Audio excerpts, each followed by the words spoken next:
요빠에 다비다라는 여제자가 있으니 그 이름을 번역하면 도루가라. 선행과 구제하는 일이 심히 많더니 그때에 병들어 죽음에 시체를 씻어 다락에 누이니라. 루다가 요빠에서 가까운지라. 제자들이 베드로가 거기 있음을 듣고 두 사람을 보내어 지체 말고 와 달라고 간청하여 베드로가 일어나 그들과 함께 가서 이르매 그들이 데리고 다락방에 올라가니 모든 과부가 베드로 곁에 서서 울며 도로가가 그들과 함께 있을 때에 지은 속옷과 겉옷을 다 내보이거늘 베드로가 사람을 다 내보내고 무릎을 꿇고 기도하고 돌이켜 시체를 향하여 이르되 다비다야 일어나라 하니 그가 눈을 떠 베드로를 보고 일어나 앉은지라. 베드로가 손을 내밀어 일으키고 성도들과 과부들을 불러들여 그가 살아난 것을 보이니 온 요파 사람이 알고 많은 사람이 주를 믿더라. 베드로가 요파에 여러 날 있어 시몬이라 하는 무두장이의 집에서 머무니라. 아멘. 4월 30일 부활절 넷째 주일 말씀인데요. 제목은 삶을 통해 전해지는 복음이고 어, 본문은 사도행전 9장 36절에서 43절. 먼저 본문의 역사적 문학적 상황을 보면 이제 다비다를 살리는 이야기인데 그 앞에 애니야를 치유하는 중풍병자 애니야를 치유하는 장면과 연결하고 있다라고 하면서 루따에서 몸을 움직이지 못하는 애니야를 고쳐주었고 또 그걸로 많은 사람이 주께 돌아오게 되었다라는 말씀이 있으면서 이제 곧 이어서 욥바에 가서 여제자 다비다를 살렸는데 이 루따라는 지역은 이제 빌립이 거기다 교회를 세웠을 가능성이 있다라고 알려주고 있습니다. 본문의 주석과 해석을 보면 애니야는 뭐 그렇게 중요한 인물은 아닌 것으로 보인다라고 얘기하고 있는데 그러나 또 어떻게 보면 이름이 나온 거 보면 또 중요하질 수도 있지 않을까 그런 생각이 또 들기도 합니다. 베드로가 성전 미문에서 고친 병자는 이름이 안 나왔잖아요. 근데 애니야 이름을 나온 거 보면 중요할 수도 있겠다는 생각이 들고 이 애니야를 고치는 능력은 예수 그리스도에게서 나오고 그래서 예수 이름이 선포되는 곳마다 기적은 언제나 일어나기 마련이다. 그 다음에 다비다를 이제 여제자라 그러는데 이 여제자란 말은 신약 성경 통틀어 딱 한 번 쓰인 말이다. 이 여제자가 될 수 있었던 것은 이 다비다가 선행과 구제 활동에 힘쓴 사람이었고 그랬기 때문에 특히 이제 과부들을 잘 돌보는 그런 여제자여서 죽은 다비다 앞에서 과부들이 울고 있었고 어, 그 베드로가 다비다 일어나라 하면서 그 애니야를 고칠 때 썼던 말과 원어로 보면 같은 말이라고 합니다. 아나스테티라는 말. 그리고 이제 다비다를 살림으로 많은 사람이 주께로 돌아오게 되었다라고 얘기하고 있습니다. 그리고 난 다음에 무두장이 집에 머물게 되었고 베드로가 무두장이는 가죽을 다룬 사람, 그 가죽이라 하면 이제 죽은 동물 가죽이니까 정결법 문제가 걸리게 되었는데 그런 그 정결법을 뛰어넘는 그런 어, 베드로가 되었다. 베드로가 여기 머물게 된 그 뜻은 만민을 구원하시는 하나님 계획이 아닌가 이렇게 추석하고 있습니다.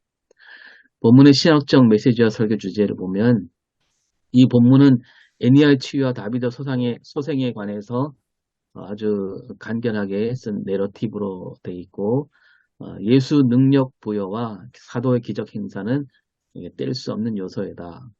치유와 소생, 이 기적으로 복음이 널리 전파되고 땅끝까지 증인이 되는 명령이 실행되었고 이 누가복음에서는 예수를 통한 하나님 뜻이 드러났다고 한다면 여기 사도행전에서는 사도들이 예수의 명령을 받드는 삶을 살고 있음을 보여주고 더 나아가서 교회가 뭘 해야 되는지 보여주는 그런 이적과 기사다.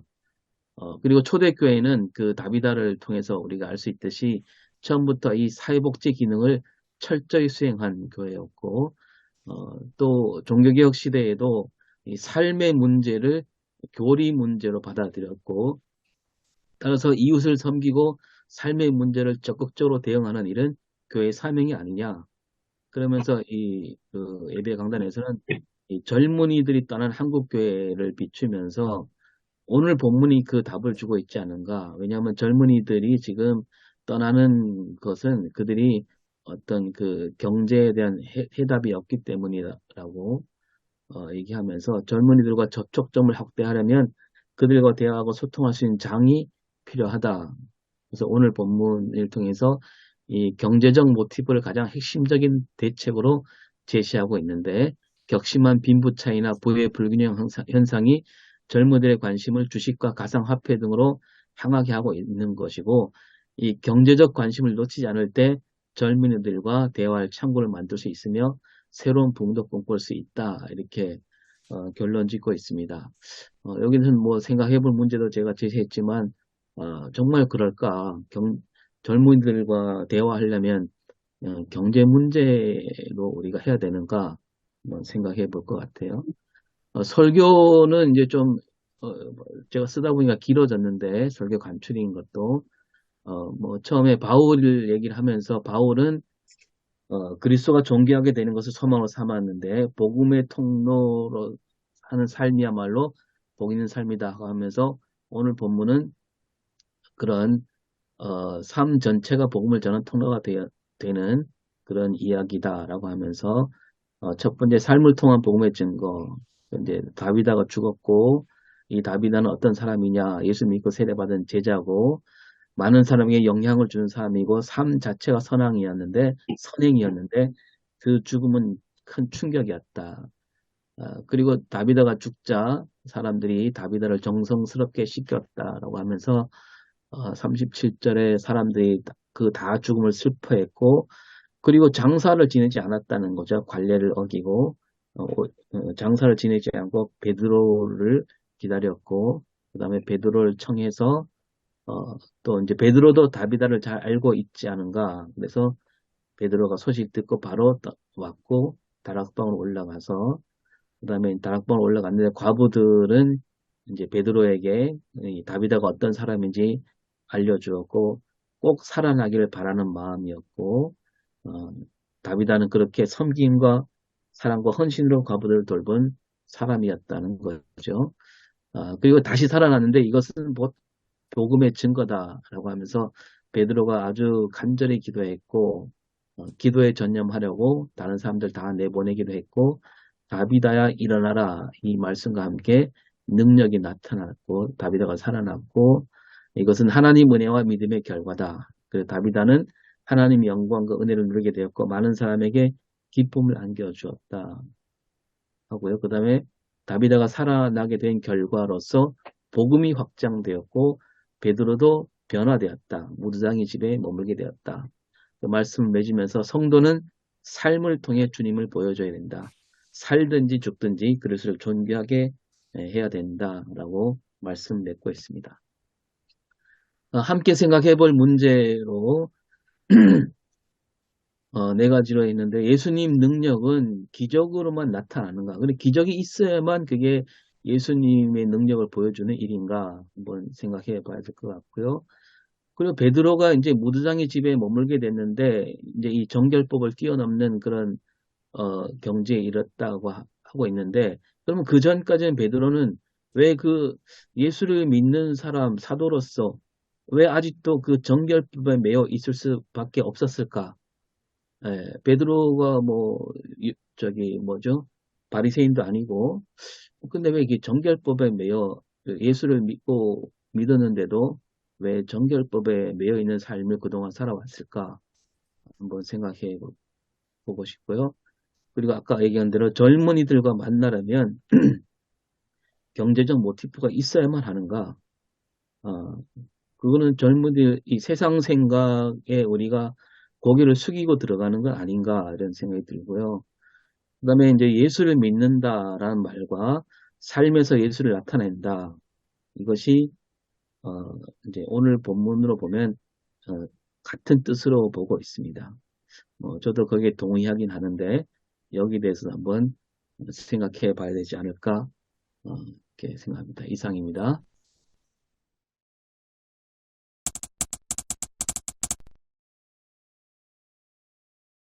우리 한국 교회는 그런 경향이 많죠. 다 이게 기적과 이적, 뭐 병고침 여기에 대해서 많이 한국 교회가 좀 더 이렇게 주의를 기울이고 있는 그래서 그걸로 이제 교회 부흥 성장의 동력으로 삼기도 하고 뭐 사이비 집단도 다 그런 식으로 하잖아요.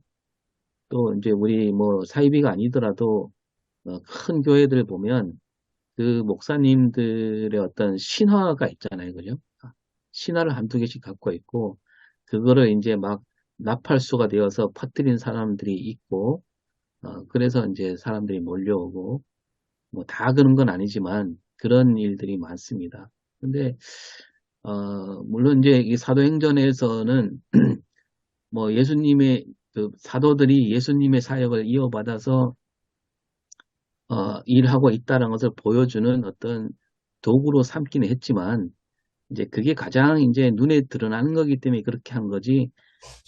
우리가 그쪽으로만 자꾸 이렇게 초점을 맞추는 게 과연 옳은 일인가? 거기에 대한 부작용도 이렇게 많이 일어나는데 그래서 그 부분에 대해서 한번 좀 우리가 더 깊이 생각해 봐야 될 것 같고 그래서 뭐 언젠가 제가 말씀드렸지만 어, 아예 그걸 노리는 그 어떤 그 목사님들 중에서도 그렇게 생각하면서 교회를 이끌어가는 분들이 있다고 얘기 들었는데요. 어느 정도 이제 숫자가 모이면 그냥 그 자리에서 뭐 되든 말든 치유 선포를 한답니다. 여기 병든 사람 다 나을지어다 하면 그 모인 사람 중에 어느 누군가는 낫게 되어 있다는 거죠. 예. 그게 뭐 진짜 어떤 그런 능력이 나와서 나왔는지 아니면 자연 치유인지는 모르지만 어쨌든 낫게 되어 있는데 그 자리에서 선포하면 그 나은 사람은 그거를 어떻게 받아들이냐면 목사님이 그런 치유 능력을 베풀어서 낫다 이렇게 전파하고 그러면 그게 더 확대 재생산되면서 사람들이 그것 때문에 몰려오고 그러면 또 선포하면 더 많은 사람이 모이니까 고침받은 사람이 더 생기기 마련이고 그래서 교회가 성장을 한다. 그게 성장 비결이다. 이렇게 얘기하는 걸 들었습니다. 그래서 그런 쪽으로 이제 교회를 하려고 하는 분들이 있다고 그러는데 이게 참 큰 문제가 아닌가 생각합니다. 치유 자체에 막 이렇게 집중을 해가지고 그걸 교회 소위 부흥의 이름으로 성장에다가 목표를 뒀다. 이제 그 말이지. 예, 예, 예. 사실 그게 문제가 크죠. 제가 볼 때도 예수님의 그런 기적은 복음 전파에서 제한적으로 되지 않았나. 네, 아까 조금 전에 오성일 목사님 말씀하신 대로 한국 교회가 너무 성장에 포커스를 맞추다 보니까 오히려 예수님 믿으면 기적 이렇게 너무 등식화되지 않았나 생각이 좀 들고요. 제가 교회를 이제 설립하고 우리가 목요 찬양을 이제 2주, 4주를 하거든요. 근데 참 이 교인들이 느낌이 그래요. 목사님 여기 오면은 뭔가 좀 다리 아픈 게 좀 나야 되고 제가 그 말에 여러분들이 기도해서 낳고 내가 할 수 있는 것은 오로지 뭐 말씀과 우리 기도밖에 없는데 그러면서 하나님 왜 나한테 그런 거 좀 주면 좀 좋은데 그런 유혹이 또 없잖아 있어요. 그렇지만서도 제가 그랬어요. 우리가 예수님은 우리가 잘 믿으면은 또 우리가 잘 줘 또 하나님께서 또 회복해 주신다. 중요한 건 내 마음이 어떻게 하는가. 그러면서 뭐 어떤 목사님들은 뭐 예를 들어서 뭐 나가라 뭐 안수하고 내가 그래서 나는 뭐 안수도 내가 뭐 잘 하지도 않지만서도 그건 여러분들이 그렇게 기도하고 오로지 우리는 내가 주님 앞에 바로 서려는 정말로 복음이 바로 쓰면은 그 속에서 치유가 일어난다. 그러면서 이제 우리 영준호의 이제 이거 나중에 좀 편집을 하면 좋겠어요. 영준호의 모 목사님 이제 굉장히 저 치유 사역을 이제 하다가 조금 안 돼가지고 내가 얘기 들어보니까 뭐 귀신을 쫓는다 하면서 굉장히 조금 제가 소문을 들으니까 불편한 이제 느낌, 굉장히 조금 그런 얘기가 있더라고요. 그래서 우리가 참 그런 거 참 조심해야 된다. 자, 함부로 우리가 기적은 내가 베푼 예수님이 하는 거지 우리는 거기에 응답할 뿐이지. 그래서 한국 교회가 너무 이렇게 기적을 너무 남발하지 않았나. 정말로 복음 자체가 예수님을 나의 구주를 믿는 이것이 가장 큰 기적이 뭔 기적이 있느냐 이게야. 딴 기적이 아니라 우리가 예수를 잘 믿는 것이 기적이다. 그리고 기적은 삶 속에서 그리스도의 삶을 살아가는 것이다. 저는 그렇게 정리를 합니다. 또 그렇게 교인들에게 또 이렇게 말씀을 통해서 이렇게 가르치고 있습니다. 그러니까 오늘 그 제목이 삶을 통해 전해지는 복음이잖아요. 근데 이 본문을 이제 이렇게 잡아서 이제 다비다가 어떤 삶을 통해서 복음을 전파했다. 그걸 얘기해야 되는데 자칫 우리 교회에서는 교인들이 들을 때는 그 얘기보다는 베드로가 죽은 사람을 살리는 그 기적 여기에 꽂힐 가능성이 너무 많은 거예요. 실제로 교회 현장에도 보면 교인들이 이야기하는 거 보면 어떤 그 뭐 이렇게 관심을 갖는 주제는 그런 게 되게 많잖아요. 뭐 이렇게 어디 어느 교회 뭐 간증을 봤는데 그런 놀라운 일이 생겼더라. 뭐 누가 뭐 천사를 봤다더라. 뭐 환상을 봤다더라. 그게 더 관심 주제잖아요. 그런 걸 보면 참 안타깝기도 하고 왜 그런 쪽에만 사람들이 눈을 돌리는지. 그래서 제가 이제 가끔 교인들한테 얘기할 때 그래요. 그럼 지금 우리 일상생에서 그냥 일어나는 모든 이거는 하나님 뜻이 아니냐. 이를테면, 뭐, 볼펜이 땅으로 떨어지는데, 이게 지구가 중력으로 떨어지잖아요. 그럼 이건 하나님의 법칙이 아니냐, 이거죠. 그것도 하나님이 하신 일이잖아요. 근데 꼭 이 떨어지는 게 아니고, 이 공중부양해야지만 여기서 하나님 기적이 나타났다고 생각하는 이런 그 이 한국교회 현실이 그거 아니에요? 네. 좀 그런 경향이 있는 것 같아요. 한국교회 성도님들이 신앙생활에 좀 극적인 면을 많이 기대하시는 것 같아요.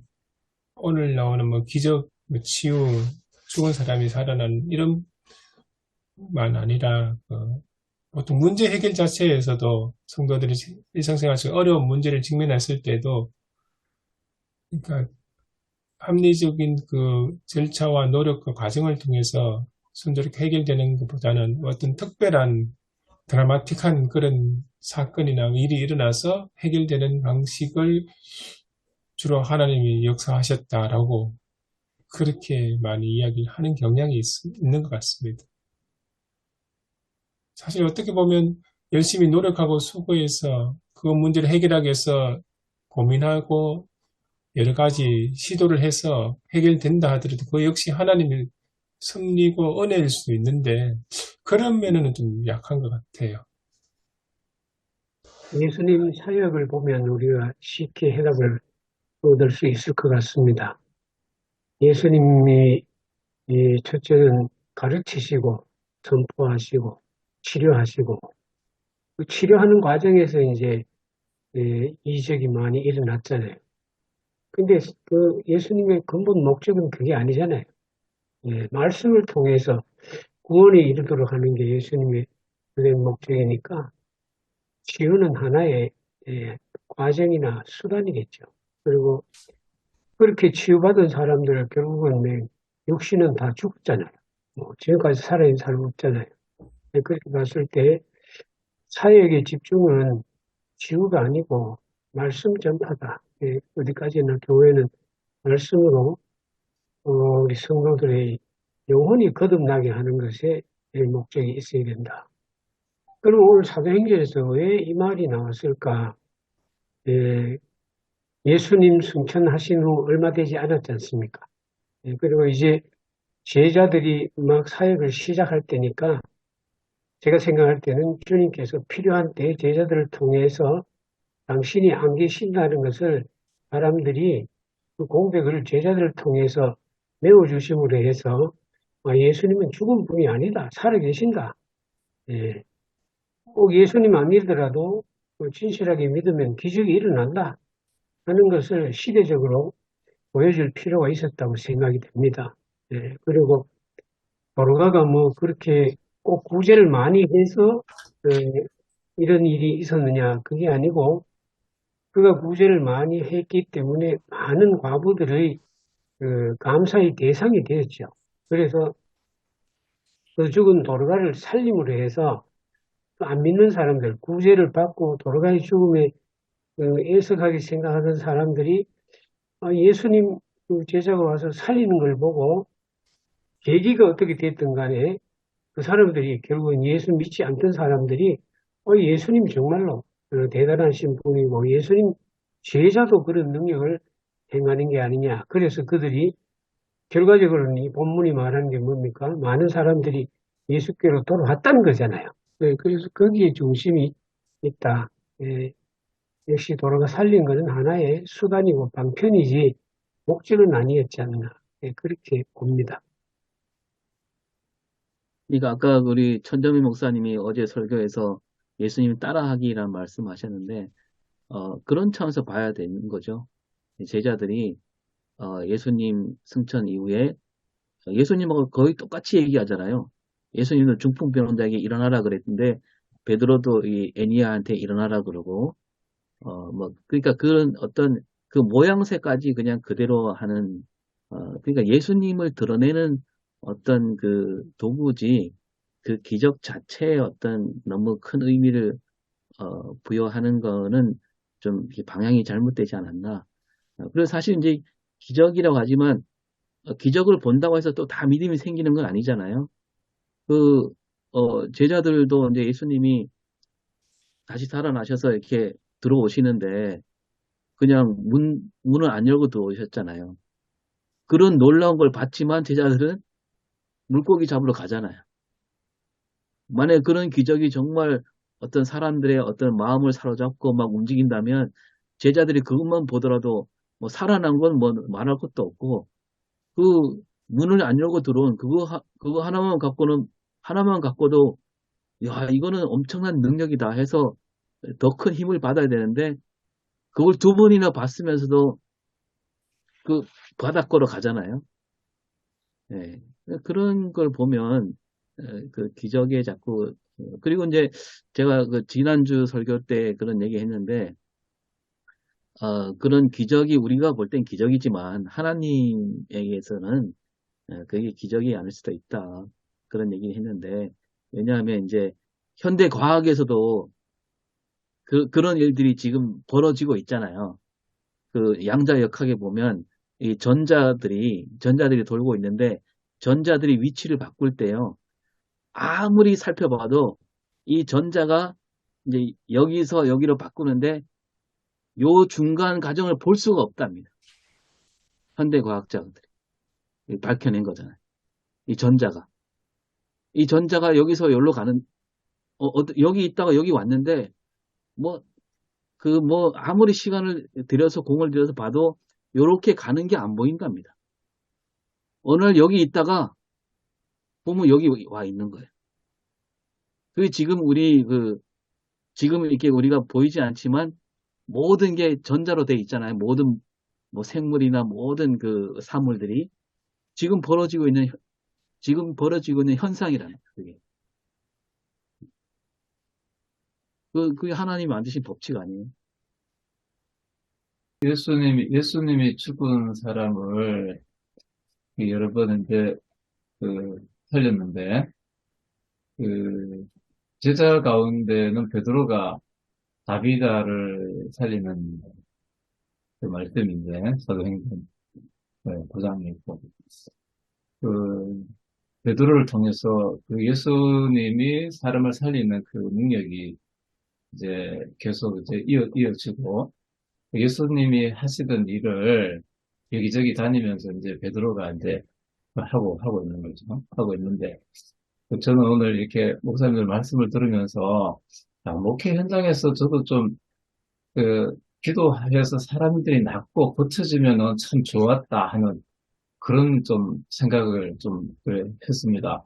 이게 너무 이제 사람들이 어렵고 힘들고, 그런 사람들이 있는데 목회자가 정말 그때 기도를 해서 좀 낫고 고쳐지고 치료가 됐고 그러면은 참 얼마나 좋았을까.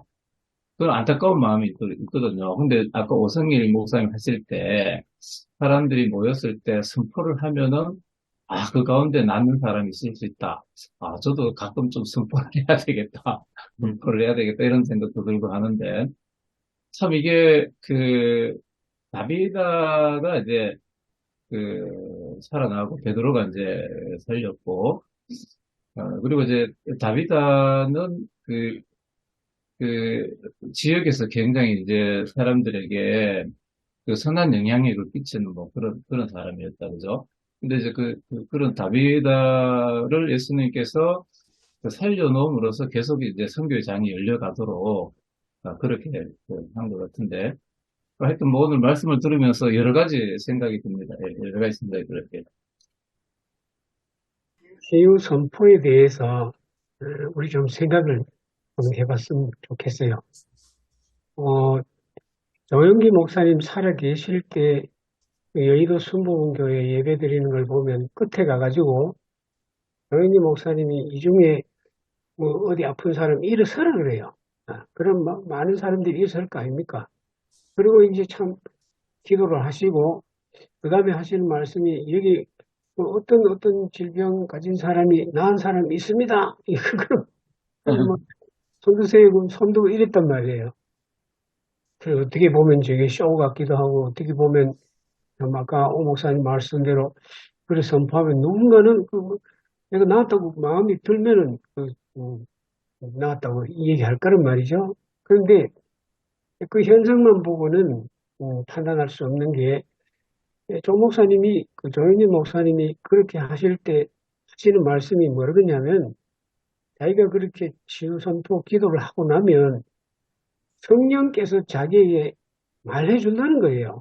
여기 지금 누가 무슨 병 나은 사람이 있다. 자기가 그 성령께서 하시는 말씀을 듣고 여기 나은 사람이 있다. 그렇게 하는 얘기를 제가 설교할 때 직접 들었어요. 그래서 나는 조영희 목사님만큼 그런 영역이 없으니까 그런지 몰라도 또 믿음이 또 부족해서 그런지 몰라도 참 예배 마칠 때 우리도 한번 해봤으면 좋겠다. 그런 생각은 있지만 하지는 못했습니다. 사실 많은 목사님들이 참 그런 부분들을 나름대로 이렇게 조금 나도 저런 거 있었으면 좋겠다 그런 유혹을 참 없잖아 받아요. 제가 개척하고 나서 성구영신 예배 때에 이제 본인들이 이제 안수해 줄 거다 이렇게 기대한 것 같아 보니까 저는 안수를 하지 않았거든. 나중에 몇 개월 지나서 목사님 왜 그때 우리한테 안수를 이렇게 하지 않았습니까? 그러니까 저는 그렇게 안수를 잘 하지 않는다. 세례 받을 때 특별한 경우 말고는 그렇게 안수를 하지 않는다. 정 그렇다면은 이번에 돌아오는 이제 성구영신 예배 때에 내가 그렇게 기도해 줄게. 그럼 안수 나도 준비하고 여러분들도 그렇게 이제 내가 이제 안수하려니까 목사님 가만히 계시고 앞으로 나오겠다는 거예요. 앞으로 나와서 무릎 꿇고 받겠다. 내가 알았다고. 그럼 그렇게 하자고. 근데 어쨌든 간에 안수 기도해 주니까 본인들이 굉장히 아주 좋아하더라고 보니까. 그러면서 이게 참 이런 부분들도 참 조심해야 되겠구나. 너무 보여주고 기적 치유 회복 그럼에도 저는 그런 생각이 들어요. 누구처럼 조용히 목사처럼 혹시 아플 사람에게 손대세요 이렇게 하지 않지만서도 이제 가끔 가다가 이제 기도, 이제 우리 목요찬 기도에 마무리할 때에 하나님 우리 가운데 혹시 아픈 자가 있습니까? 하나님께서 그분을 치료하시고 마음이 아픈 자가 있습니까? 우리 주님께서 성령께서 그 마음을 만져 주옵소서. 그 정도 저는 기도합니다. 그러면 이제 뭐 사람들이 아이 목사님 뭐 좀 마음이 좀 많이 안정이 됩니다. 그러면 내가 그럼 예수님께서 하신 것이지 계속 기도하시면 된다고 이제 그렇게 마무리하고 말죠. 그런 유혹을 받고 싶은 생각 다 특히 저는 이 나이 60이 다 돼서 이제 60이 이제 해적하니까 뭐 하면은 그런 유혹 받고 싶으면서도 그러나 중요한 것은 하나님께서 주님을 보여주는 거, 예수님을 보여주는 거 그것이 내가 할 수 있는 목회 방향이다. 저는 그렇게 생각이 듭니다. 기적은 뭐 하나님이 주시는 거고 매 순간순간마다 그리스도인의 삶을 살아갈 것인가 이게 중요하다. 저는 그렇게 생각이 듭니다. 유 목사님 앞에 와서 무릎 꿇고 목사님 기도해 주십시오. 간절히 바라는 교수들이 있으면은 네. 아주 뭐 목사님 참 목회 좋은 거죠. 그리고 목사님 만약에 뭐 선원자가 기도해서 낫고 그러면은 나는 그대로 또 은혜도 받아들이고 또 뭐 말씀 잘 전해서 또 사람들 도울 수 있으면 뭐 그것도 좋은 거고 또 뭐 굳이 목사님한테 하나님께서 그런 능력을 주는데 그걸 목사님이 거부할 그러면 뭐 그런 건데 제가 볼 때는 하여튼 뭐 기적이 나타나도 걱정이고 어쨌든 간에 하여튼 조심스럽죠. 그런 부분들은 우리가 참 조심스럽게 해야 된다 생각이 좀 들은. 예, 우리나라 교회 역사를 쭉 살펴보면 뭐 특별히 조영기 목사 같은 질병 치유 이후로 뭐 현신의 권사를 비롯해서 굉장히 많은 어떤 질병 치유 사건들이 있었고 또 잘못된 목회자나 뭐 교육자들이 굉장히 많이 나타났고 해서 사실 굉장히 조심스러운 건 뭐 그거는 분명한 사실 같습니다. 우리나라 목회 현장에서. 그런데 이제 제가 공부한 큰 영역 속에 이게 사실 포함되어 있습니다. 독일에서 너무 잘 알려진 사건이 아니라 뭐 엄청난 일인데요. 아버지 블룸하르트라고 알려진 그 목사님이 뭐 의도한 건 아닌데 우연한 기회에 교회에 정신질환을 앓는 그 처녀를 붙잡고 뭐 기도해서 병 난다는 그런 의식도 없었고 경험도 없었는데 그런데 그 처녀가 그 정신질환으로 뭡니까 발버둥 치고 막 거품 입어 막 내고 하는 그게 너무 안타까워가지고 뭘 보다가 이제 이거는 막이다 하고 이제 기도하기 시작했는데 한 3년 처절하게 기도하고 나았거든요. 한번 나았으면 우연한 기적인데 이게 시작이 돼가지고 엄청난 많은 사람들이 기도로 나왔습니다. 그래가지고 이게 이제 점점 소문이 나니까 독일뿐만 아니라 뭐 유럽 여러 나라에서 사람들이 굉장히 많이 몰려왔습니다. 나중에 독일 황제가 이분에게 마음껏 치유 목회하라 하고 밥볼이라는 곳을 내줬죠. 그래서 이제 밥볼이라는 엄청난 그 요양원인데 그 요양원에서 뭐 많은 환자들을 고쳤는데 근데 이분은 딱 정리를 한 게 있는데요. 기적이 아니란 겁니다. 예수님이 하셨던 그 일이 그 이후에 오늘 베드로처럼 교육자, 목회자를 통해서 예수님이 하셨던 그 치유 사역이 이어지고 다시 재현되는 것.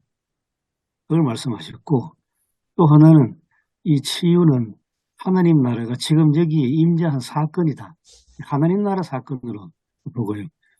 그 다음에 몸의 치유는 회복이니까 이 회복은 사람의 어떤 몸만 회복될 뿐만 아니라 하나님께서 예수 그리스도를 통해서 새로운 창조를 성취하시고 부활을 통해서 완성하셨는데 그런 새 창조의 역사가 있는 사건이다. 그렇게 이제 어떤 신학적으로 정리했습니다. 그런데 우리 장로교를 포함한 개혁교회 신학에서는 질병치유란 것은 예수님 시대의 성경에만 있었지 그 이후로 뭐 교회 역사 속에서는 그 기적치유란 것은 없다고 일축해버렸거든요. 그런데 이 목사님은 자기가 치유 경험을 했는데 어떡합니까? 그래서 이 개혁교회의 어떤 소위 그 신학, 뭐 전통은 아니지만 신학에서 쭉 내려오는 질병치유란 것은 한때뿐이었지 지금은 아니다 하는 것을 그게 틀렸다는 것은 이제 그들이 입증해 주는 거고, 그 다음에 이분이 마지막에 말씀하신 것이 저한테 참 오늘 중요하다고 생각합니다. 이제 현대 의술이 발전하고 하는 쭉 과정에서 보면 이제 아프면 요새는 사람들이 다 병원 가지 않습니까? 아프면 병원 가고 뭐 심하면 응급실에 가고 하지 목사님을 찾는 비율이 거의 적거든요. 입원하고 나서 신방 가서 기도 한번 하고 주로 이건데, 그게 아니라 근원적인 치유는 하나님이 하시는 거다. 그렇기 때문에 이 목사님은 이런 제안을 하십니다.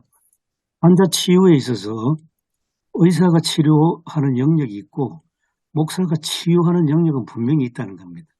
그래서 의사는 뭐 다치고 수술하고 아픈 부위는 의사의 영역이고, 그런데 근원적으로 사람이 새롭게 되는, 육체뿐만 아니라 영혼까지 새롭게 되는 회복의 치유는 하나님이 하시는 거기 때문에 여기에는 목회자가 꼭 해야 됩니다.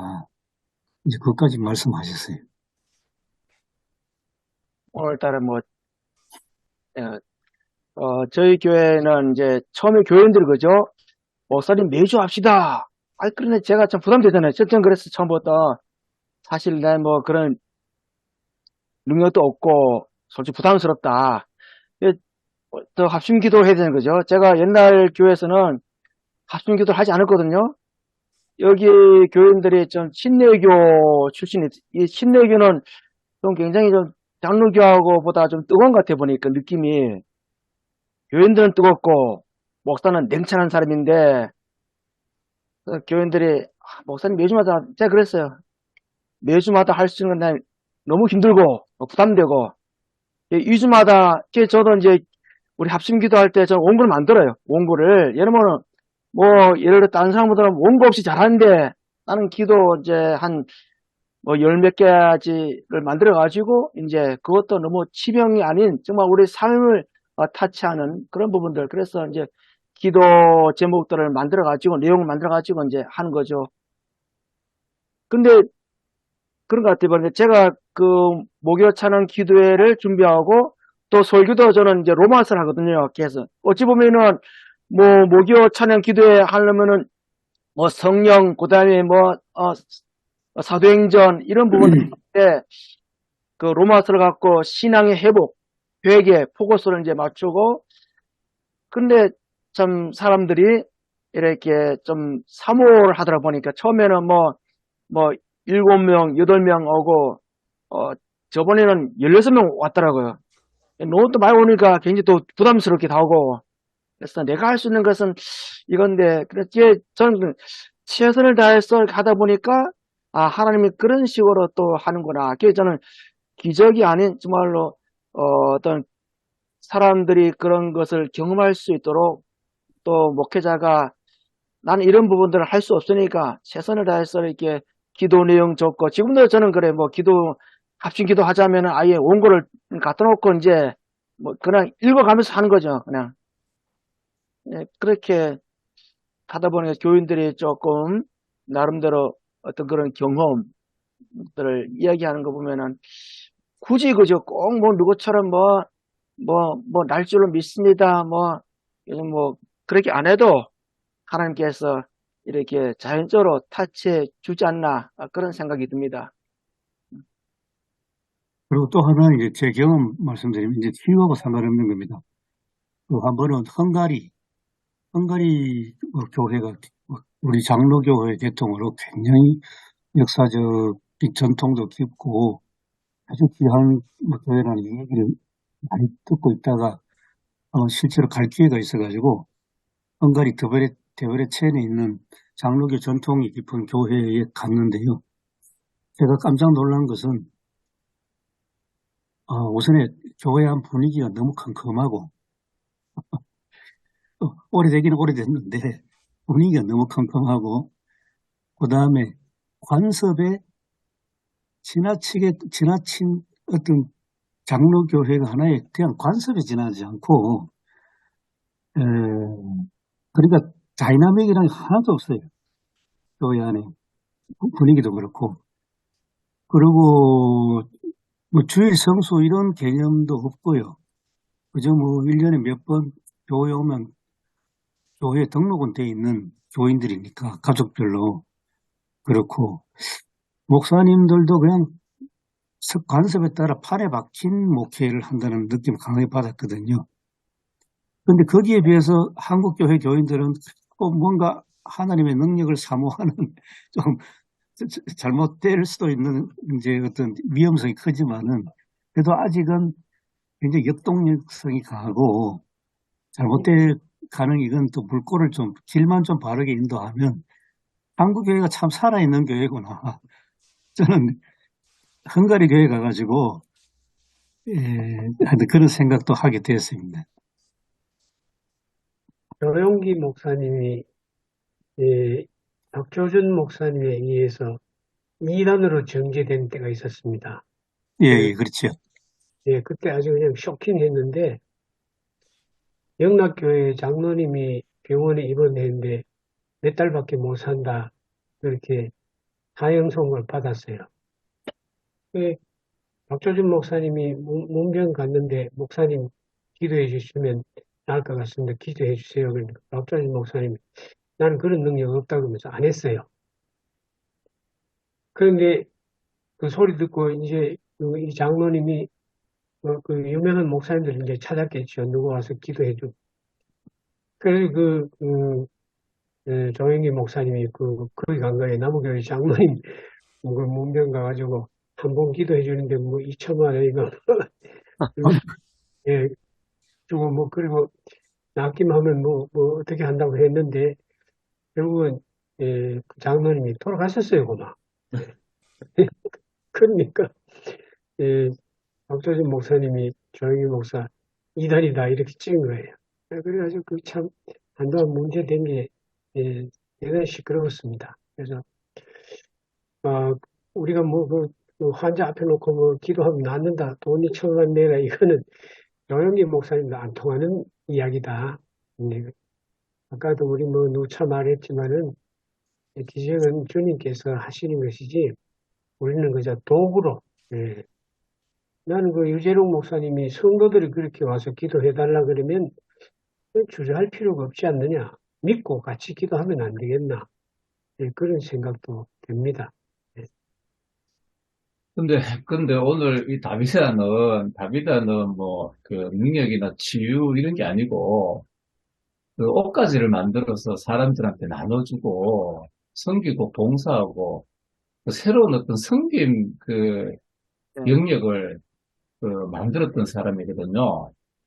이제 우리가 그 이전에 사도행전을 보면 사도행전이 다 이제 뭐 기적이 일어나고 치유하고 이런 건데, 근데 이 다비다는 그런 치유하고 고치는 게 아니고, 그냥 해변에, 요파 주변에 그 사람들이 이제 어렵고 힘들 때 바느질을 해서, 여성으로 잘할 수 있는 바느질을 해서 그 주변 사람들을 섬겼을 때, 그 주변 모든 사람들로부터 이제 칭찬을 듣게 됐고, 그런 모습을 보고 이제 베드로가 이제 이 다비다를 고치고 뭐 이런 거잖아요. 그러면 다비다는 어떻게 보면은 사도행전의 그 초대교회가 식탁 봉사를 하면서 그 봉사의 어떤 모습을 보이고, 그런데 이제 그 봉사의 모습을 아주 구체적으로 자기 지역에서 이제 만들죠. 구체적으로 만들고, 그 구체적으로 만드는 그걸 통해서 어떤 선교의 굉장한 어떤 장을 만들고 중심 인물이 되죠. 근데 이제 10장에 넘어가면은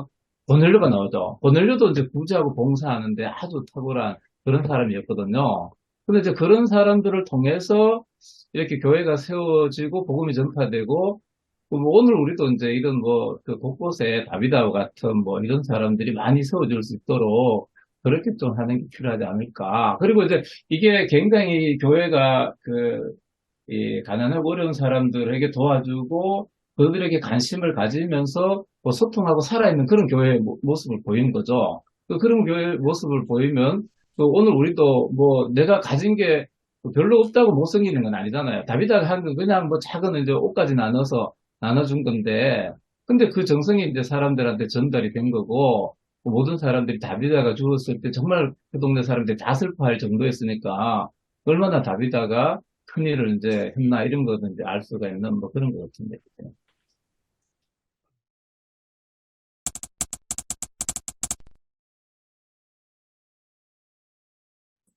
뭐 초대교회 때는 그런 상황이 쉽지 않잖아요. 그죠? 특히 이제 유대 문화에서는 또 여성들을 이렇게 교회 전면에 내세운다는 건 쉽지 않은데 그만큼 복음 안에서 좀 열렸지 않나 그런 생각이 좀 듭니다. 예수님 주변에도 여제자들이 많았죠. 예수님 주변에도 제자들이 많았고, 뭐 그런 그 차원에서 본다면은, 아마 초대교회, 뭐 이렇게 안에도 여제자들이 많았는데, 특별히 이제 그 다비드한테 여제자라는 어떤 그런 칭호가 이제 쓰인 거고, 아마 많은 사람이 있었는데, 이렇게 드러나지 않아서 그렇지. 이제 많은 여제자 중에 다비다도 뭐 하나다. 특별히 막 다비다만 여제자로 뭐 했는 어떤 그런 의미가 있는 거다. 이런 건 좀 아닌 것 같아요. 제가 볼 때는. 일단 뭐 여제자에 대한 의미상 강정구 목사님 말씀처럼 여제자에 대한 의미를 크게 두기보다는 오히려 제자 예, 크게 그렇죠. 봐서 남자든 여자든 다 제자의 큰 의미를 둔 게 중요하다고 보여지는데 두 가지 화두를 좀 말씀드리면 첫째로는 어느 목사님이 그런 말씀을 합니다.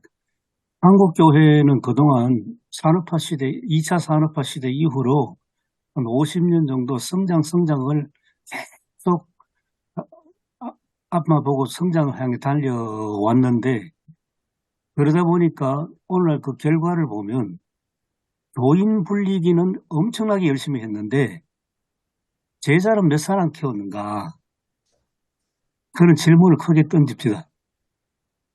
내 교회, 그것도 남의 교회도 아니고 내 교회 교인 불리기는 열심히 했는데 예수의 제자는 몇 사람이나 과연 양육시켜놨는가 하는 그 질문.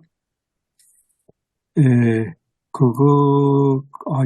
굉장히 좀 주목해서 생각해 볼 만하다 하는 이제 그런 생각이 들었습니다. 그래서 그동안 이제 한국교회에 대한 반성이죠.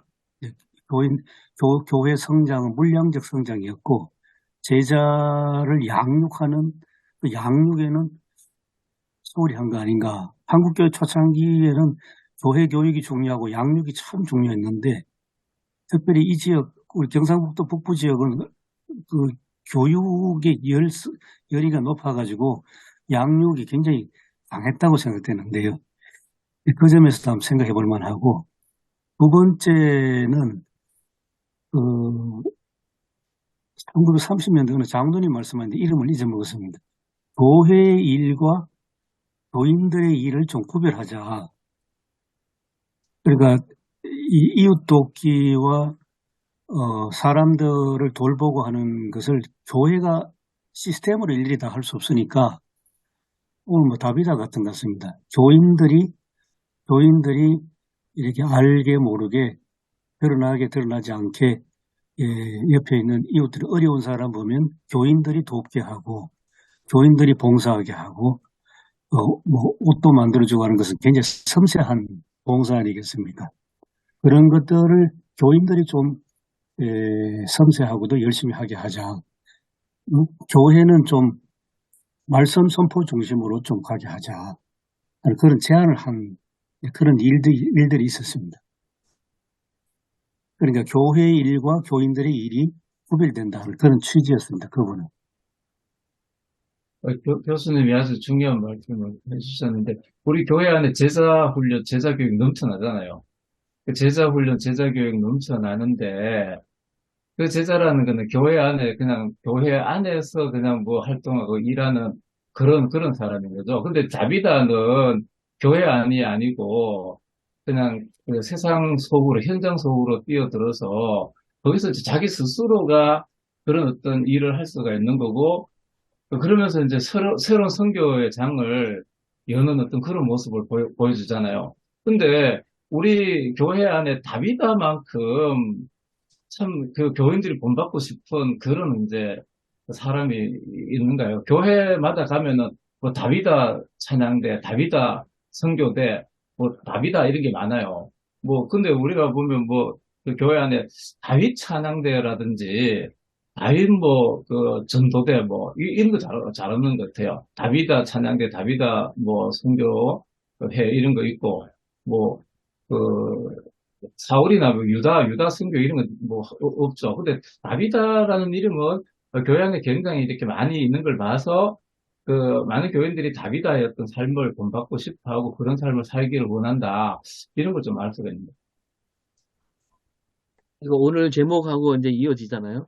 삶을 통해 전해지는 복음인데, 삶을 통해 복음을 전하는 사람이 제자다. 그 사람이 다비다였다. 이게 오늘 이제 사실 오늘 그 말씀의 주제가 돼야 된다는 거에 저도 적극적으로 동감하고요. 네, 그래야 되지 않을까. 근데 이제 우리 한국교회는 뭐 이미국 교수님 지적하셨지만 그런 제자화 교육보다는 그냥 내 양이 더 많이 불어나는 거. 예, 거기에만 초점을 맞췄고, 아까 뭐 병 고침도 마찬가지죠. 아까 강정호 목사님이, 저 사람 병 걸린 사람 꼭 정말 낫으면 좋겠다. 이런 마음이 동기가 돼서 병 고치는 거는, 저는 그건 정말 귀한 일이고, 저는 그게 진짜 능력을 생각하는데, 이게 자칫 뭡니까? 그 병 고침을 통해서 교회가 성장한다. 이거는 좀 이렇게 잘못된 신앙이 아닌가. 네, 그렇게 생각합니다. 예수님도 제자를 만들라 그랬지, 마지막에. 예, 교인을 만들라 그러지 않았죠. 네, 마태복음 마지막에. 예. 제가 오카노 목사님 살아계실 때 제자 훈련 갔었거든요, 안성에. 근데 적어도 오카노 목사님은 그렇게 얘기하셔요. 제자 훈련하면 이 사랑의 교회가 사실 제자 훈련으로 막 커졌으니까 여기 오는 목사님들 다들 생각이 뭐냐면 제자 훈련하면 사랑의 교회처럼 커질 것이다. 이런 마음 갖고 온다는 거예요. 근데 그런 마음 가지면 다 실패한다는 거죠. 왜냐면 담임 목사들이 제자 훈련 하게 되면 사실 많아야 12명이거든요. 한 반에. 12명을 그 12명 갖고 2년 교육 하잖아요. 2년. 근데 담임 목사들 와갖고 12명 갖고 2년 교육해서 언제 성장하냐 이거예요. 그래갖고 여기 와서 배워갖고 하는 게 뭐냐면 여러 반을 만든다는 거예요. 예. 일주일에 여러 반을 하는 거야. 뭐 대여섯 개까지 만들어서 한다는 거예요. 그러면 금방 지치고 쓰러져 갖고 결국은 다 중도에 포기하는데, 그러나 오카노 목사님이 그때 강조한 게 뭐냐면 담임 목사가 해갖고 절대로 더 만들지 마라. 딱 한 반만 해라. 한 반만 해도 그 다음 해가 되면 두 반이 된다는 거죠. 왜냐하면 제자훈련 1년, 사역훈련 1년 하잖아요. 그러면 제자훈련도 하고 작년에 했던 제자훈련 사람을 사역훈련하고 그러면 두 반을 하게 되는데 그것만 해도 벅차다. 예, 그래서 제자훈련에 대한 그런 거지 뭐 많이 해갖고 다른 목적을 가지면 안 된다. 그런 얘기 저는 참 옳은 말씀이다. 그게 느꼈던 기억이 있거든요. 네. 근데 제자 훈련이 참 뭐 그러하는데 이제 그 제자 훈련이 뭐 그 관점이 제가 볼 때 다 교회 안에 일하는 일꾼으로 남아 있는 경우가 대부분 많은 것 같아요. 참 그것도 중요한데 그런데 이제 그 교회 안에도 그 일꾼이 필요하지만 교회를 헌신하고 충성하는 사람도 필요하지만 정말 그 교회 울타리를 넘어서 하나님 나라 속의 제자가 되는 게 우리 한국 교회의 과제가 아닌가. 정말 이런 하나님 나라 속에서 일하는 다비드와 같은 사람이 그냥 곳곳에 그 몇 사람만 있어도 완전히 교회는 달라지고 또 새로워질 수 있는데 그런 거를 우리가 못 만들어낸다. 그런 걸 못 만들어. 아까 이제 치료하는 것도 그냥 꿈이 돼 있는 거죠. 내가 그 치료를 통해서 뭐 교회를 엄청나게 불붙고 뭐 이래 하는 거고 제자 훈련도 야 그걸 이제 하나의 어떤 그거 뭐로 해서 내 교회를 엄청나게 불붙는 어떻게 보면 아주 교묘한 꿈들이 다 돼 있는 거죠. 꿈들이 다 돼 있는 거죠. 그런 꿈들이 되지 말고 정말 이 다비드와 같은 사람들을 만들어낼 수 있는 그런 이제 목회자와 교회들이 오늘 우리 그 현장에서 필요하다. 저는 뭐 이래 생각합니다. 저는 오늘 말씀 가운데서 그 예수님의 사역도 하나님이 우리와 함께 하신다. 임마누엘 사역이라고 그렇게 보거든요. 그래서 가난하고 지친 사람들이 하나님 어디 계실까? 이제 그렇게 이제 궁금증을 갖고 있었을 때 예수님께서 여전히 하나님이 이스라엘 백성 가운데나 그들 가운데 계신다라고 하는 보여주시면서 하나님이 계시는 것을 느낄 수 있도록 그 치유 사역도 있고 또 말씀 사역도 있고 여러 사역도 있었거든요. 예수님 부활하고 난 다음에 이제 그 예수님 제자들이 전했던 첫 번째 메시지가 바로 그 예수 그리스도가 하나님께서 그 예수를 살리셨다. 그분이 주와 그리스도가 되셨다는 거거든요.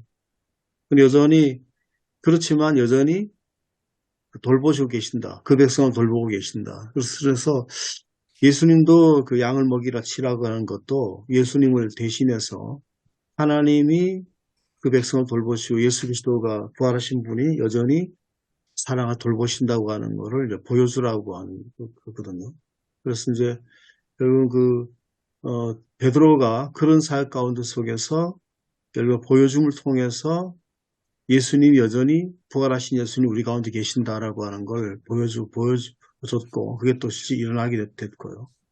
다비다의 사역도 결국은 예수 그리스도가 돌보신 그 사역을 다비다가 제자로서 그대로 따라한 거죠. 그러니까 따라했음을 말미암아서 가난한 사람들이 하나님이 어디 있느냐, 우리가 절망 상황 속에 어디 있느냐라고 했을 때에 하나님이 여전히 우리 가운데 계신다고 하는 거를 보여줬거든요. 그래서 오늘날도 우리도 물론 돌보심을 받는 존재들이지만 하나님이 여전히 절망 가운데 있는 우리의 현장 속에 여전히 하나님이 그들 돌보신다.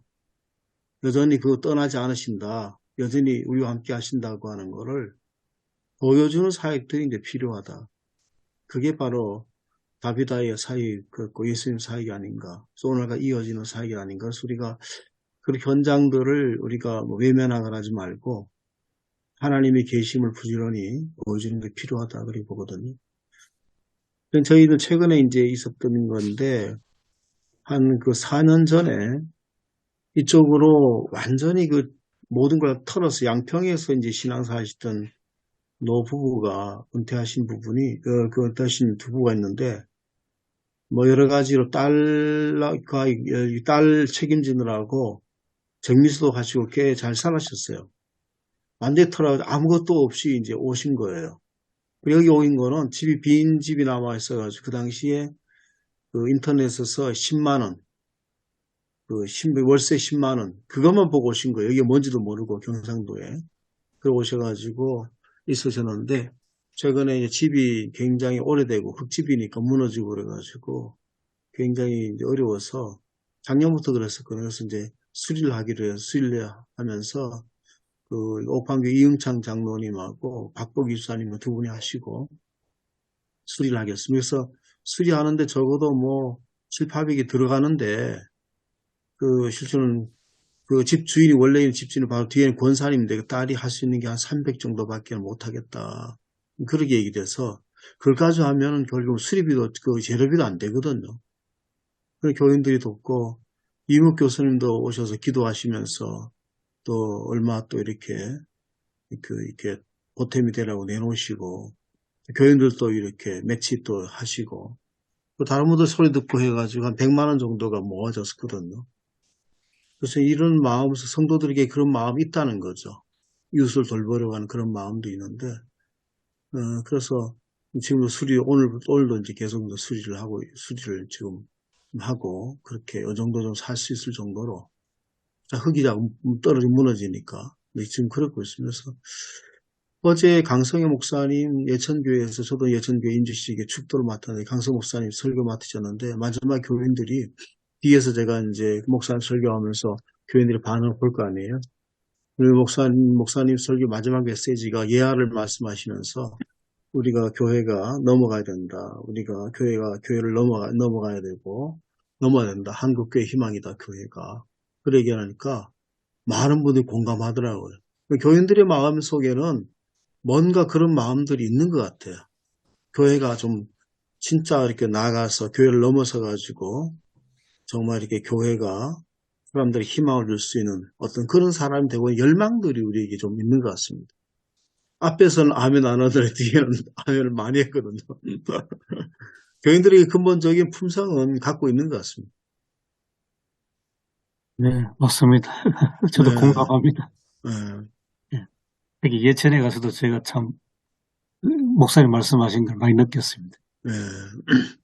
그래서 우리가 이 교인들이 갖고 있는 순수한 뭔가 도와주려고 하는 마음들을 잘 우리가 바깥으로 목사들이 하는 역할들이 교회의 어떤 성장 도구라든지 교회 안에만 소비하려고 하지 말고 그것이 자연적으로 발산되도록 잘 돕는 역할이 우리 역할이 아닌가 싶습니다. 그러니까 목사님들 욕심 있잖아요. 목회 잘했다. 목회 잘했다고 하는 의미가 뭔가? 목회 성공했다는 의미가 뭔가? 목사는 목회 성공하고 목회 잘했다는 그 얘기를 듣고 싶거든요.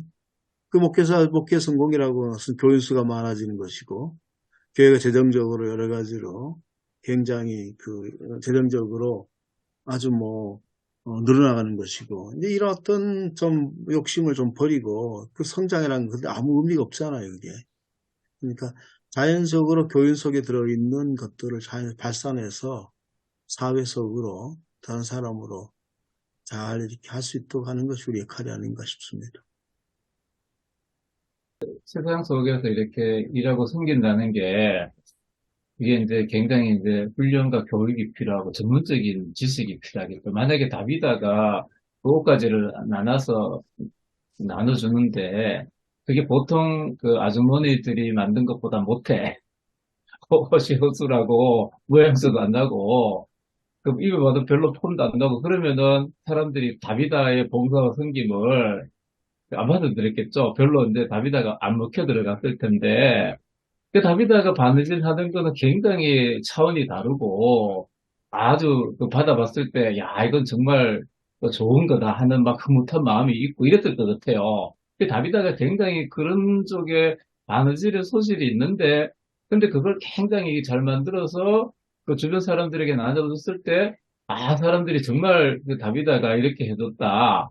그러면서 다비다의 형편이 그렇게 막 넉넉하지도 않고 그런 상황에서 해줬다면 더 이제 그 사람들에게 호감을 샀겠죠. 우리가 이제 이게 사회 속에서 생긴다는 게 굉장히 그 전문적인 지식이 필요하고, 그리고 이제 그 사람들이 필요로 하는 걸 해줘요. 필요로 하는 걸, 그죠? 하는 걸 해줘야 되는 거고, 그리고 또 그걸 이제 계속적으로 할 수 있어야 되죠. 한두 번 해서 되는 게 아니고, 계속적으로 하려고 하면은, 그런 거에 대해서 굉장히 이렇게 이제 좀 공부도 필요한 거고, 그리고 이제 전문적인 또 지식을 가져야 되는 거고, 그리고 이제 사회의 어떤 환경도 알아야 되는 거죠. 정말 그 사람들에게 필요한 그런 걸 해야 되니까, 그런 것도 좀 이렇게 알아야 될 필요가 있고, 근데 이제 우리 교회는 그런 거에 대해서 지금까지 별로 이제 관심을 안 가지고, 오로지 이제 말씀만 가르치고, 기도만 가르치고 이랬기 때문에, 그거는 이제 아까 천정명 목사님 말씀하신 좀 경계를 넘어가는 그런 게 좀 필요하다. 이런 생각이 듭니다. 사람들이 이제 하나님이 어디 계시느냐, 보이는 것도 없잖아요. 보여줄 수도 없고. 그런 걸 통해서 이제, 하나님이 계시는구나라고 하는 거를 이제 느낀다는 거죠. 근데 전문성을 기른다는 건데 저도 동감하는데 그 전문성을 가지려는 그 동기가 뭐냐? 단지 숙련된 기술을 가지려고 하는 게 아니라 그만큼 그 사람들을 돕는 마음이 강하고 사랑하는 마음이 강하니까 어떻게 하면 가장 좋게 도와줄 수 있을까? 이런 마음에 비롯돼 갖고 그게 전문성으로 이어지고 이렇게 돼야 되는데 이를테면 그 왜 예전에 뭐 지금도 그런지 모르지만 그 학교에서 선생님들 같은 경우에 그 선생님들이 뭐 사범대에 나온 선생님이 있고 그냥 일반 학과 그러니까 영어 영문학과 나온 선생님이 있고 영어 교육과 나온 선생님이 있는데 보통 실력이 영문학과가 더 뛰어나잖아요. 근데 그러나 학교 현장에서는 그 아이들을 사랑하는 마음은 영어 교육과 선생님이 훨씬 더 뛰어나거든요. 근데 지금 우리 한국 사회에서는 학교에서는 실력이 뛰어난 사람을 고르지 아이들을 사랑하는 사람을 고르지 않는 거죠. 왜냐하면 학교도 더 많이 대학을 보내야 되니까. 저는 정말 이런 게 잘못된 관행이 아닌가. 예. 그 사랑이 먼저지.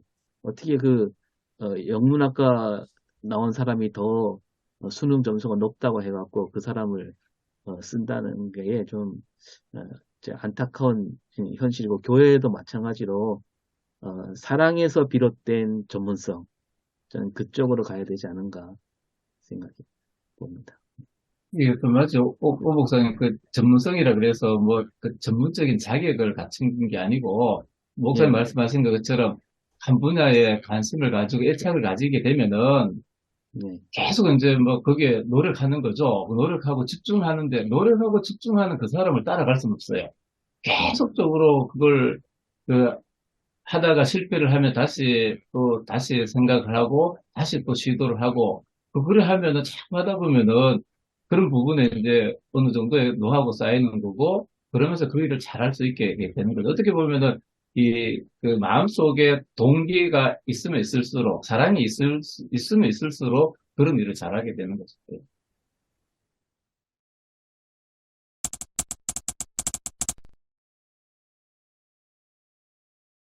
저는 지금은 그렇습니다. 물론 오늘 뭐 제가 지금 한다고 해서 또 설교 막상 작성하면 또 이렇게 작성하는 과정 속에서 설교가 또 다르게 나올 수도 있더라고요. 그래서 저는 하나님이 여전히 우리 가운데 돌보신다. 예수 그리스도께서 직접 우리를 돌보시는 걸 보여주셨다. 그래서 우리가 이제 비록 우리가 본문은 다르지만 이제 저는 그 일관성이 있는 게 좋겠다 싶거든요. 설교가.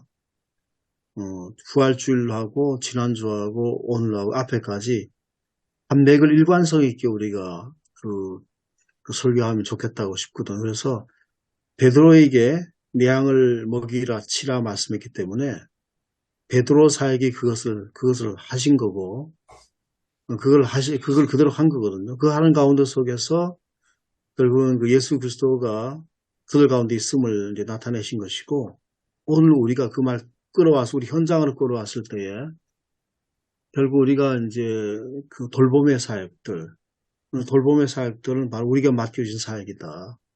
서로를 돌보는 게 필요하다. 교회 안에서도 서로 돌보는 게 필요하고 우리가 관심을 두고 주위를 살펴보면서 서로 돌보는 게 필요하다. 뭐 그런 어떤 얘기를 좀 일관성 있게 이건 뭐 지난주 따르고 오는 게 아니라 쭉 성경 말씀 일관성처럼 일관성 있게 어떻게 설교하면 좋겠다는 싶은 생각이어서 그 이제 맥을 좀 찾아서 그렇게 좀 생각해 보려고 합니다.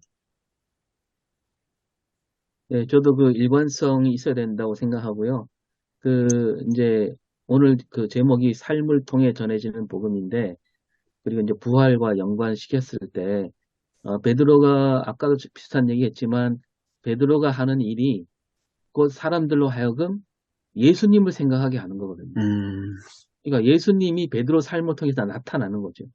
그게 진짜 부활이죠. 부활이라는 게 그 역사적 사실을 뭐 증명하려고 애쓰는 그게 아니라 베드로 삶 속에 예수가 나타나는 거예요.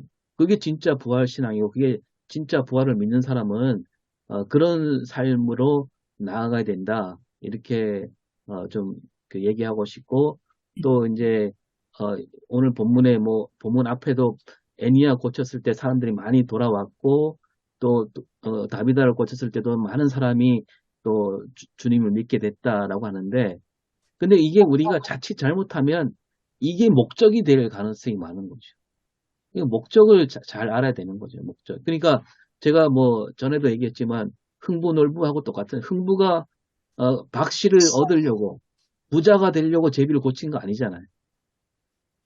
근데 우리 한국 교회는 자꾸 이 놀부처럼 박씨를 얻으려고 뭔가를 한다는 거죠. 그게 아니라 그냥 그 사람을 돕는 게 목적이 된다. 그래서 사람들이 몰려오는 거는 결과죠, 결과.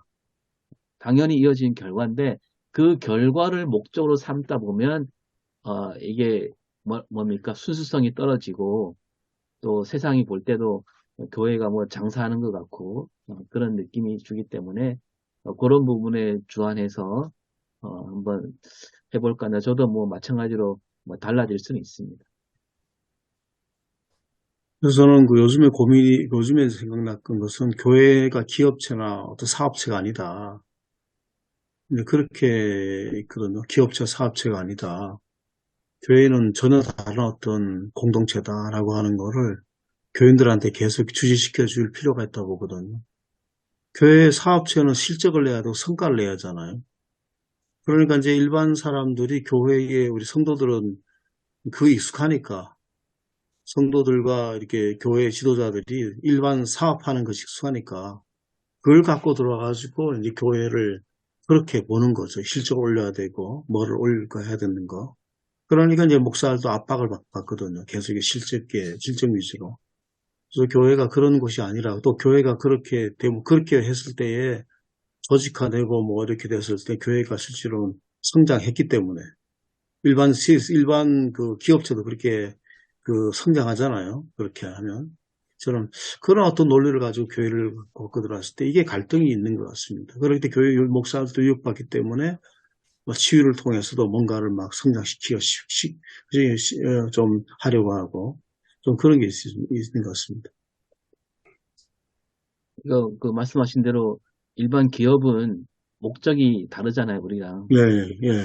이를테면 뭐 옛날에 삼성이 뭐 맨날 광고할 때 또 하나의 가족 이렇게 얘기하는데 그게 정말 모든 국민은 우리 가족으로 삼는 게 목적이 아니라 그렇게 해갖고 자기 상품을 많이 팔려는 게 목적이잖아요. 그러나 우리 교회는 정말 또 하나의 가족 했으면 진짜로 모든 사람을 가족으로 삼는 게 목적이 돼야 되는데 이게 이제 흐려지기가 너무너무 쉬운 것 같아요. 저는 오늘 뭐 이렇게 지난주에 쭉 읽어봤는데 설교하기가 막막했는데 오늘 이 말씀을 들으면서 좀 뭐 많이 도움을 받았습니다. 베드로가 그 곳곳에 다니면서 이 루다의 애니아도 치료하고 또 요바의 다비다도 고쳤는데 그런 게 이제 부활하신 예수님의 일관성을 갖는 것이다. 아주 참 이렇게 오늘 좋은 큰 걸 배웠고 그리고 이제 우리 지역에도 꼭 다비다 같은 사람이 필요하다. 우리 교회도 다비다와 같은 사람이 필요하고 우리 성도와 교회가 이런 다비다와 같은 사람들이 되자. 이렇게 저는 좀 말씀드리겠네요. 네. 그리고 그 다비다는 교회 울타리안이 아니고 예, 그렇죠. 경계를 넘어가는. 예, 경계를 넘어가야 되는 거고 그리고 다비다가 되기 위해서는 의욕만 있어서 되는 건 아니다. 의욕만 있어서 되는 게 아니고 이렇게 이제 해야 된다. 뭐 그래 또 저는 그리고 전문성도 중요한 것 같습니다. 오성일 목사님 말씀하신 그 사랑에서 출발되는 그 전문성. 예. 그게 더 이제 앞선 것 같아요. 저희들이 제가 지난 그 교회에서 보면 저희들이 이제 물론 처음에 전도하기 위해서 지역을 찾아보고 이렇게 더 했거든요. 그런데 특히 남자들 같은 경우는 이제 홀로 계신 분들이 많거든요. 부인 사별다든지 뭐 여러 가지 있어서 이분들이 가장 어려운 것이 식사 문제, 반찬 문제였는데 교회에서 반찬 봉사를 지속적으로 했어요. 매주 해가지고 뭐 반찬도 얼마 안 됩니다. 서너 가지 정도. 그렇게 했더니 나중에 이분들이 이제 그것은 반찬 가면서 그분들 관심을 보이는 거. 처음에는 막 반찬을 거절했습니다. 막 필요 없다고 막 그냥 거절하고 그랬거든요.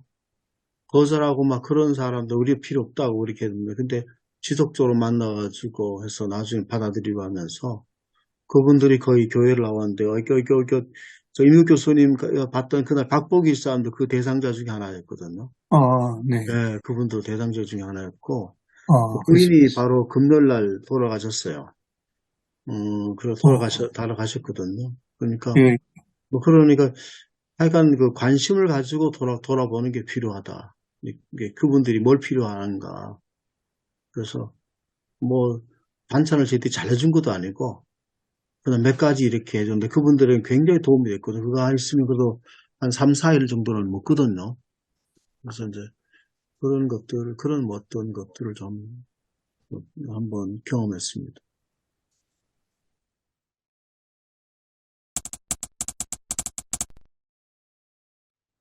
하나님 은혜를 감사드립니다. 오늘도 저희들 불러주셔서 귀한 아침 이 시간부터 하나님 말씀을 서로 갖고 지혜를 모으게 하심을 감사드립니다.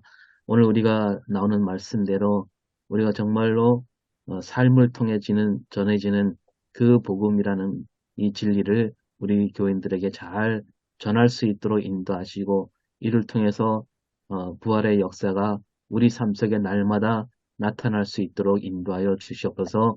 감사드리며 예수님 이름으로 기도합니다. 아멘. 아멘. 예, 수고하셨습니다. 수고하셨습니다. 감사합니다. 고맙습니다.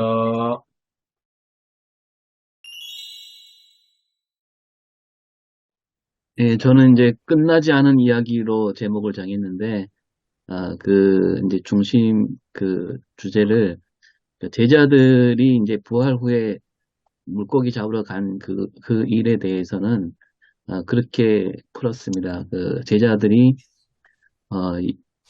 제자들이 바라는 그 세상은 예수님이 말씀하신 하나님 나라하고 거리가 멀었고, 그래서 그들은 부활 이후에도 깨닫지 못하고, 그냥 자기들이 바란 세상은 이제 틀렸구나 싶어서 고향으로 가지 않았나. 그래서 어쩌면 제자들은 새로운 메시아를 기다리러 가지 않았을까. 지금 사실 유대인들도 아직도 메시아를 기다리고 있잖아요. 그런 것처럼, 제자들이 그렇게 고향으로 갔는데, 예수님이 다시 그들을 찾아가셔서, 예수님이 말씀하시는 하나님 나라에 대해서, 사랑으로 일깨워 주시고, 그래서 찾아가셔서, 나중에 이제 그 성령 충만 사건 이후에 그들이, 자기들의 꿈과 소망을 바꿨다 이거죠. 그들이 바라는 어떤 다윗 왕국과 같은 새로운 세상이 아니라 예수님이 말씀하시는 그 하나님 나라에 대한 소망을 가지게 된 그렇게 연결해서 말씀을 나누었습니다. 그 분량이 많았는데 예, 이번에는 좀 길어져서 예, 교인들이 배고프다고 막 그러더라고요. 예.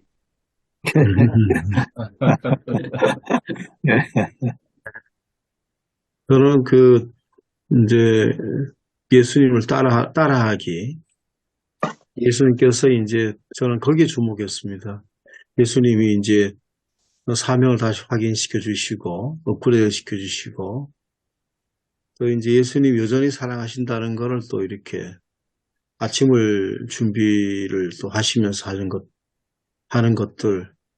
결국은 이제 예수님이 와서 하는 것은 교회를 사랑의 공동체로 만드는 것이다. 그렇게 얘기를 하면서, 그리고 예수님 하신 것들을 우리가 그 사랑을 보여준 것처럼 따라하면 된다. 얘기를 하고, 이제, 마지막은 제가 예화로는, 옥방교회에 이제 그 매제가 되는 장로님이 딸이 미국에 있는데, 이제 목장을 합니다. 청소 목장을 하는데, 이제 미국에서 올랜도에서 시작했거든요. 목장을. 근데 처음에 6명이 12명이 됐는데, 이제 아버지가 보니까 자기가 옛날에 옥방교회에서 이제 목장하는 거 똑같이 하더라는 거예요. 그러니까 어떻게 그렇게 하냐 그러니까 아빠가 따라 하는 것 그대로 내가 따라한다고, 그대로 한다고 얘기를 했다더라고요. 그래서 어떻게 하는지 모르지만 하여간 따라하는 것이 중요하다. 사랑도 따라하는 거다. 그렇게 이제 결론을 이제 지었습니다. 저는 설교 주제를 다시금 제자의 삶으로 이렇게 정하고 설교 초점을 두 가지로 이렇게 해봤습니다. 먼저는 회복이고 그다음에 이제 사명. 먼저 그 제자로 이렇게 회복되는 길은 무엇인가? 이 부분에서는 조금 이제 소제목이라 할까요? 좀 사명을 확신하며 이제 돌아서야 되겠다. 제자들이 예수님의 부활을 두 번이나 목격하면서도 일상적인 삶으로 돌아가지 않았나. 물론 저번에 저희들이 나눈 대화하고 조금은 이제 차이가 있지만서도 그 부분을 좀 언급하고 그다음에 이제 은혜로 기억하며 나아가야 된다. 주님의 그 친근감 있는 부르심, 예수님께서 얘들아, 너희 고기 많이 잡았니? 우리는 보통 이제 그 사람이 잘못하면은 먼저 왜 잘못했니?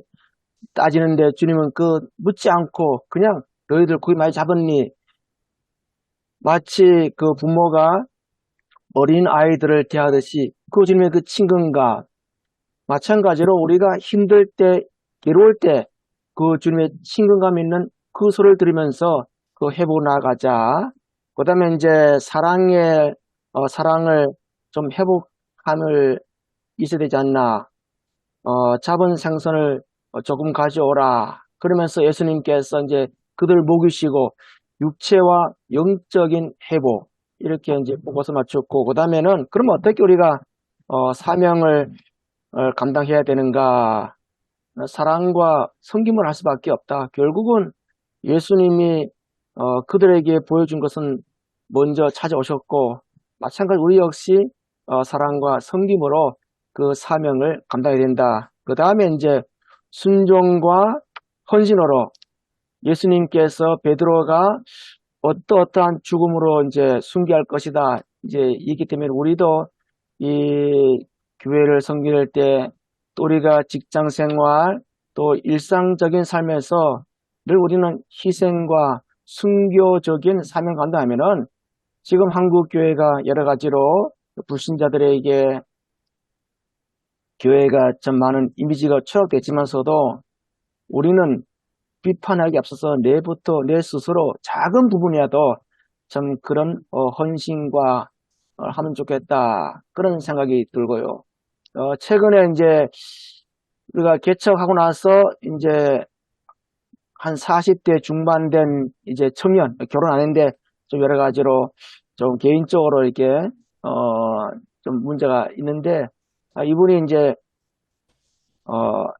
이제 교회 올 때마다 이제 지금까지는 헌금 안 했어요. 헌금을. 근데 매주마다 이제 본인은 이제 봉투에 써가지고 이제 1,000원 해가지고 감사헌금 해가지고 이제 그걸 보면서 이제 참 많이 그 예배에 대해서 이게 참여하고 그런 부분을 통해서 참 이 청년이 물론 청년이 아니지만서도 어쨌든 간에 나이가 젊은 이제 그분이 이제 예배에 참여하고 굉장히 좀 아주 그 나름대로 이렇게 즐거워하는 그런 모습을 보면서 우리 공동체가 그래도 이런 부분들을 좀 함께 했구나 그런 생각이 있어서 좀 어느 정도 좀 보람을 느낀다 이렇게 생각이 듭니다. 이상입니다. 이제 저는 나를 따르라라는 제목으로 말씀을 전했거든요. 그래서 그 본문을 세 부분으로 나눠가지고 물고기 잡는 일, 조반을 준비해 주시는 일, 나를 사랑하느냐 묻는 일, 그리고 예수님의 반응을 이야기하면서 예수님이 우리의 삶을 처음부터 보고 계시는 그 주님이었다. 그리고 모든 것을 준비해 주시는 주님이시고 또한 우리를 위로해 주시는 그 주님이시다. 그러면서 제자들이 예수님을 인식한 이후에 예수님께 다가가는 모습, 그리고 예수님을 분별하는 모습, 그리고 수학으로 가득한 그 모습을 통해서 정말 주님이 오늘 본문에서 우리에게 정말로 원하는 것은 그 삶의 변화를 통해서 예수님을 따르는 삶을 살기를 원한다라고 정리했습니다.